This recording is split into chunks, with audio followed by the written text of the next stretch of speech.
Hey, what's up everyone? Wanted to hop on here, do a quick video of the HotSnapZ Reusable heat warmers and heat packs. The pack here that I got actually comes with the ones for your hands, but also these square green packs that you can actually put in and keep your food warm if you're packing a lunch for work. So let's do a quick review, let's explain how they work, and we'll get into it. Now, this particular set comes with 8 packs. There's 4 of the green and 4 of the red. The red ones are designed, again, you can probably put them in your coat pocket now that we're getting deep into football season. If you're going to be hanging out outside at maybe festivals or fairs, these are going to be great to have in your pocket. These ones here you can actually send into a lunchbox. Again, if you're going to an outdoor event where it's getting colder now, or again, you just want to have hot food at lunch, you can actually put these in your lunchbox. It'll keep your meal warm. All right, so basically how they work is these have a solution inside of them that is super saturated, and you notice that there's like this little like coin, kind of looks like a clicker. Essentially what you're going to do is you're going to come over here and you're going to snap it.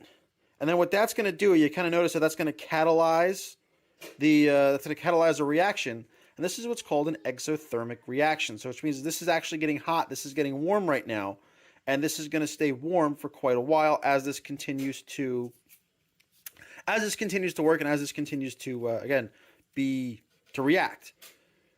Now, once you're done using this, what you can do here is we're actually going to put this into boiling water to reverse the reaction and bring it back to its natural kind of super saturated state where it's going to be cool, and then you can start the reaction all over again. And just for the video's sake, I'll kind of show you the how the green one works as well. It doesn't quite do as well on camera, but we've got our clicker, and we're going to...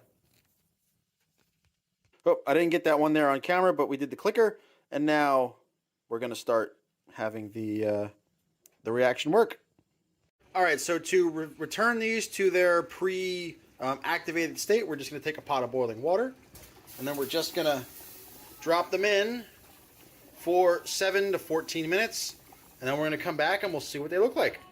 Now, we're about a minute in, and I don't know if you can quite see this on camera. I don't want to get too close to the boiling water, but if you look at the edge of the red, look at the edge of the red pack, you can see the reaction's already starting to reverse course, and those crystals are starting to dissolve back into a liquid. All right, so after about 7 minutes of boiling, as you can see, the red is actually a lot easier to see on camera than the green, but all of these warmers have returned to their pre-activated state. I'm just going to kind of pick these out with a spoon, and then I'm also going to let them cool, and then they'll go back in so I can use them later. So this is really, really good product if you're into sustainability, or if you just want something that you're not going to have to keep buying over and over again, something you can keep for a long time.